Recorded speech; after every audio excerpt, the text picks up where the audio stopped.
আসসালামু আলাইকুম। উপন্যাস প্রণয়ের অমল কাব্য পর্ব ৩।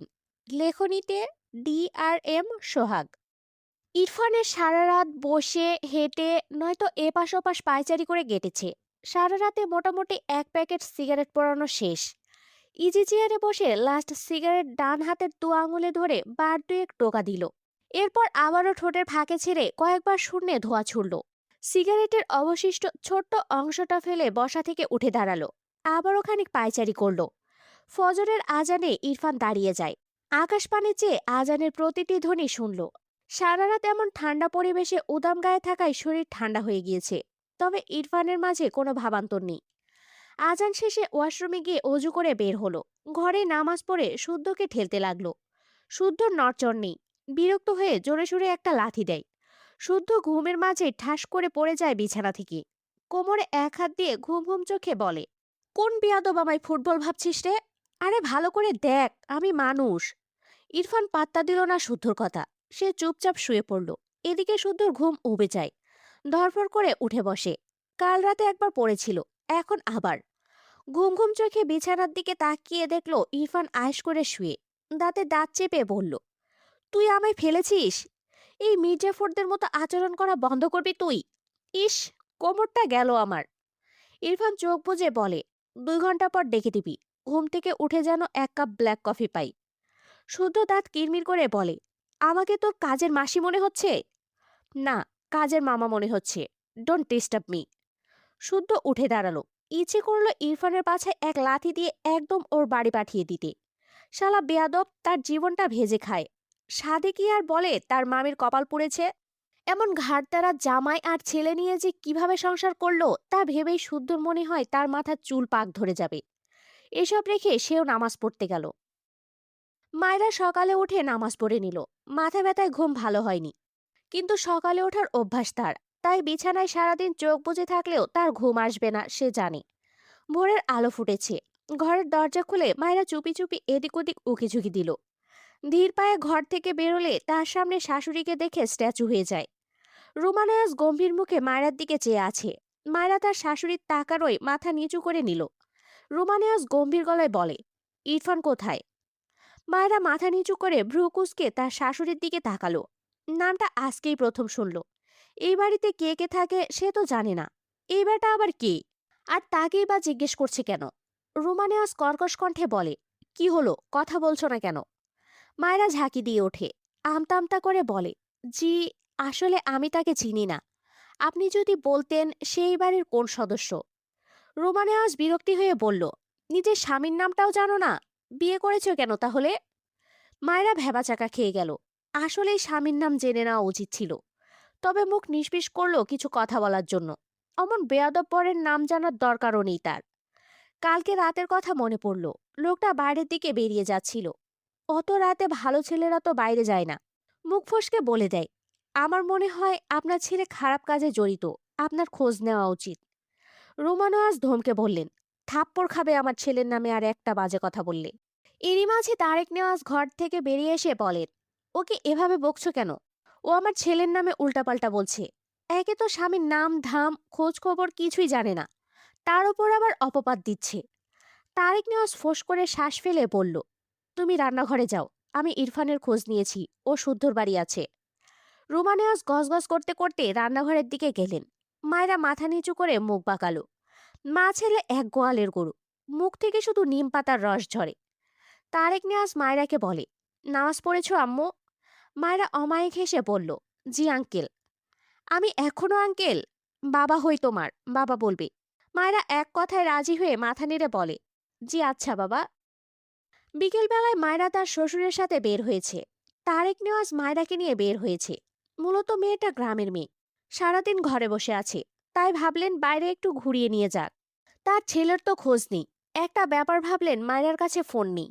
তাই প্রথমে মায়রাকে নিয়ে ফোনের দোকানে গেলেন। মোটামুটি ভালো একটা ফোন কিনে দিলেন মায়রাকে। মায়রা চঞ্চল প্রকৃতির মেয়ে। তাকে কেউ চকলেট দিলেও সে খুশি হয়ে নেবে। কিন্তু ফোন নিতে কেমন যেন সংকোচ বোধ করছিল। সে বাড়িতে তার মায়ের ফোন চালাতো টুকটাক। তারেক নেওয়াজ মায়রার সংকোচ বুঝতে পারলে তিনি সুন্দর করে বুঝিয়ে বলেন, তিনি মায়রার বাবা। মায়রা খুশি হয়ে তার শ্বশুরের থেকে ফোন নিয়ে নেয়। খুশিতে একবার লাভ দিতে চায়। কিন্তু আশেপাশে এত মানুষ দেখে নিজের ইচ্ছেটাকে দমিয়ে নেয়। এরপর তারেক নিয়াজ মায়রাকে নিয়ে একটা রেস্টুরেন্টে যায়। রেস্টুরেন্টে গিয়ে মায়েরা দুই বান্ধবীর সাথে দেখা হয়। তারা আগে গ্রামে থাকতো, ক্লাস 9-এ ওঠার পর শহরে চলে এসেছে। প্রায় 2 বছর পর দেখা হলেও একে অপরকে দেখে চিনতে পারে। তুই মায়রা না? কারো কণ্ঠে। মায়েরা পাশ ফিরে তাকালে তার প্রিয় বান্ধবীকে দেখে এক প্রকার তার উপর ঝাঁপিয়ে পড়ে। বান্ধবীদের দেখে নিজের চাঞ্চল্য ভাব চেপে রাখতে পারেনি। রায়সা হেসে মায়রাকে আগলে ধরে। এ তো আগের মতোই আছে, শুধু লাফিয়ে বেড়ায়। পাশ থেকে মাইশা হেসে বলল, তুই এখানে কেন? গ্রাম থেকে কবে আসলি? মায়েরা রায়সাকে ছেড়ে বলে, আমার বিয়ে হয়ে গিয়েছে। মাইশা রায়সা একসাথে অবাক হয়ে বলে, কি? মায়েরা পাশ ফিরে তার শ্বশুরের দিকে একবার তাকায়। তারেক নিয়াজ গলা ঝেড়ে বলে, আম্মু তুমি তোমার বান্ধবীদের সাথে এখানে বসো, আমার কাজ আছে। আমি কাজ সেরে তোমাকে এখান থেকে নিয়ে যাব, কেমন? মায়েরা হেসে মাথা নাড়িয়ে বলে, আচ্ছা বাবা। তারেক নিয়াজ বেরিয়ে গেলে তিন বান্ধবী রেস্টুরেন্টের এক কোণায় ফাঁকা টেবিলে গিয়ে বসে। রায়সা প্রশ্ন করে, গল্পটা বল। এত তাড়াতাড়ি বিয়ে হয়ে গেল? ইটিস পিটিস করছিস নাকি? মায়েরা রেগে বলল, একটা থাবড়া খাবি। আমার খেয়ে দে কাজ নাই। আম্মু বিয়ে দিয়ে দিল, সৎ বাবা আমায় দেখতে পারে না তাই। মায়রার কথা শুনে দুই বান্ধবীর একটু খারাপ লাগলো। তারা জানে মায়রার বাবা মারা যাওয়ার পর তার মা আরেকটা বিয়ে করে। মায়রার মা যদিও মায়রাকে আগলে রাখতো, তবে সংসারের আগের পক্ষের মেয়েকে চাইলেও সেভাবে দেখতে পারতো না। রাইসা মাইশা মন খারাপ করে বলল, বুঝেছি। আচ্ছা বাদ দি, বিয়ে তো শহরে হয়েছে, ফ্যামিলি ভালোই হয়তো। জামাই কি হ্যান্ডসাম নাকি টাকলু মামা? মায়েরা ইনোসেন্ট ফেস বানিয়ে বলল, জানি না, শুধু জানি বুড়ো। মাইশা গালে হাত দিয়ে বলল, শেষমেশ বুড়ো? তুই দেখিসনি কেন? মায়েরা এত সব বলতে চাইল না, ব্যাপারটা এড়িয়ে গিয়ে বলল, তোদের খবর বল, পরীক্ষার প্রিপারেশন কেমন? তারা টুকটাক কথা বলতে লাগলো। ইরফান শুদ্ধ ভার্সিটির ক্লাস শেষে একটা রেস্টুরেন্টে আসে। তাদের সাথে আরেকজন কলিগ রিপনও এসেছে। ইরফান গম্ভীর মুখে রেস্টুরেন্টের ভেতর প্রবেশ করে। এদিকে শুদ্ধ রিপনদের কথার শেষ নেই। ইরফান যেমন স্বল্পভাষী, গম্ভীর স্বভাবের, শুদ্ধ আর রিপন তেমনি ইরফানের উল্টো ক্যারেক্টার। ইরফানেরা মায়রাদের ডান পাশে ঠিক একটা টেবিল পরের টেবিলে গিয়ে বসে। শুদ্ধ আর রিপন মায়রাদের থেকে পিঠ ফিরিয়ে বসেছে। অপর পাশে ইরফান। এদিকে মায়রার দুই বান্ধবী ইরফানদের থেকে পিঠ ফিরিয়ে বসেছে, আর মায়রা বসেছে ইরফানের মুখোমুখি হয়ে। মাঝে খুব বেশি ব্যবধান নেই। মায়রা কথা বলতে বলতে হঠাৎই সামনের দিকে চোখ পড়লে তার চোখ বড় বড় হয়ে যায়। ভীত কণ্ঠে বলে, বান্ধবী, এখানে পাগল এসেছে। পাগল, চল পালাই। মাইশা বলে, কোথায়? মায়রা ডান হাতের আঙুল দিয়ে ইরফানের দিকে ইশারা করে দেখালে মাইশা রাইসা দুজনেই উল্টো ঘুরে তাকালো। মায়রার ভয়েস মোটামুটি জোরে ছিল, যার ফলে কথাটা ইরফানদের কানে পৌঁছায়। শুদ্ধ আর রিপন উল্টো ঘুরে তাকায়। ওদিকে ইরফানও মায়রার দিকে ভ্রু কুঁচকে চেয়ে আছে। মায়রা ইরফানের দিকে তাক করে রাখা আঙুল এখনো নামায়নি। মাইশা রাইসা ভ্রু কুঁচকে বলল, আরে কোথায় পাগল? ভদ্রই তো লাগে। আরে এমন বড় চুল কতজন তো স্টাইল করে রাখে, আবাল। কথাটা বলে এদিক ফিরে মায়রার দিকে তাকালে দেখলো মায়রা এখনো হাওয়ার মতো ইরফানের দিকে আঙুল তাক করে আছে। রায়সা নিজের কপালে একটা বাড়ি মেরে মায়রার হাত নামিয়ে দিয়ে বলে, আরে এভাবে আঙুল তুলে আছিস কেন? কি বলবে মানুষ? আজব। ইরফান শক্ত চোখে মায়রার দিকে চেয়ে আছে। শুদ্ধ ভ্রু কুঁচকে বিড়বিড় করে বলল, যাক, কেউ একজন তো চিনতে পারলো আমাদের সাথে এক পাগল ঘোরাঘুরি করে। ইরফান হঠাৎই বসা থেকে দাঁড়িয়ে যায়। রিপন শুদ্ধর পিঠে একটা থাপ্পড় দিয়ে বলে, এমনিতেই রেগে গেছে, শুনলে তোর 12টা আগে বাজাবে। কথাটা বলে নিজেও দাঁড়িয়ে ইরফানের পাশে এসে দাঁড়ায়। ইরফান হাত মুষ্টিবদ্ধ করে মায়রার দিকে চেয়ে, যেন টুপ করে গিলে খাবে। মায়রা ভীত চোখে ইরফানের দিকে তাকিয়ে আছে, ভয়ে কাঁপছে। পাগলকে পাগল বলে খেপিয়ে দিয়েছে, এখন তার কি হবে? শুদ্ধ একবার মায়রার দিকে তাকালো, আরেকবার ইরফানের দিকে। মায়রাকে দেখে বাচ্চাই লাগলো। এই বাচ্চাটা না বুঝে বলেছে, কিন্তু তার ভাইটা না বুঝে এই বাচ্চাকে এখন কি করবে সেটাই তার ভাবনায়।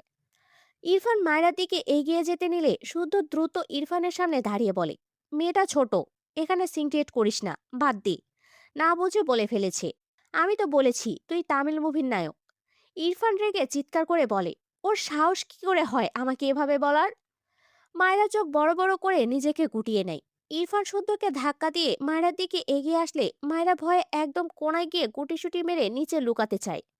কিন্তু লোকানোর মতো জায়গা না পাওয়ায় একদম কোণায় গুটিসুটি মেরে দোয়াদরদ পড়তে লাগলো। মাইশা রাইসা দুজনেই আহাম্মক হয়ে তাকিয়ে আছে। ইরফান মায়রার পাশে বরাবর দাঁড়িয়ে বলে, হে ইডিয়েট গার্ল, বাইরে বেরিয়ে এসো। মায়রা কেঁদে দিবে প্রায়, ভীত স্বরে বলে, দোস্ত আমায় বাঁচা, এই পাগলটা আমায় মেরে ফেলবে। ইরফানকে আবারও পাগল বলায় রাগে টেবিলের উপর ধূপ করে একটা পাঞ্চ মারে। আশেপাশে মানুষ সার্কাস দেখছে বসে বসে। ইরফান রেগে বলে, বেরিয়ে এসো, নয়তো। মায়েরা মাথা উঁচু করে রেগে বলে, একদম এগোবেন না, আমার কিন্তু বেশি বয়সের একটা জামাই আছে। বয়স বেশি তাই বুদ্ধিও বেশি, আপনাকে একদম উড়িয়ে দিবে বলে দিলাম। মায়েরার কথায় শুদ্ধ রিপন ভ্যাবাছাকা খেয়ে যায়। ইরফান ভ্রু কুচকে বলে, হোয়াট? মায়েরা বিড়বিড় করে বলে, শালা ইংরেজ, আবার ইংলিশ ঝাড়ছে। এই ব্রিটিশকে কেউ বাংলাদেশ থেকে বের করে দেয় না কেন? রায়শা মাইশা দুজনের মাথা ফাটাতে ইচ্ছে করছে। এই মায়েরা আর শুধরালো না, বিয়ে হয়েছে তবুও এমনই থেকে গিয়েছে। এর বুড়ো জামাই একে সামলাই কিভাবে? রায়শা ইরফানের দিকে তাকিয়ে বলল, ভাইয়া ওর হয়ে আমরা সরি, আসলে ও না বুঝে বলে ফেলেছে। মায়েরা রায়শার কথায় রেগে বলল, আরে তোরা সরি বলছিস কেন? জানিস এই পাগল দুদিন আগে আমায় অ্যাক্সিডেন্ট করিয়েছিল। আরে এ তো ইংরেজ, বাংলাদেশ থেকে বের করে দিতে হবে, আর তোরা সরি বলছিস? মূর্খের দল সব। মায়েরার কথা শুনে তার দুই বান্ধবী তার দিকে রেগে তাকালো।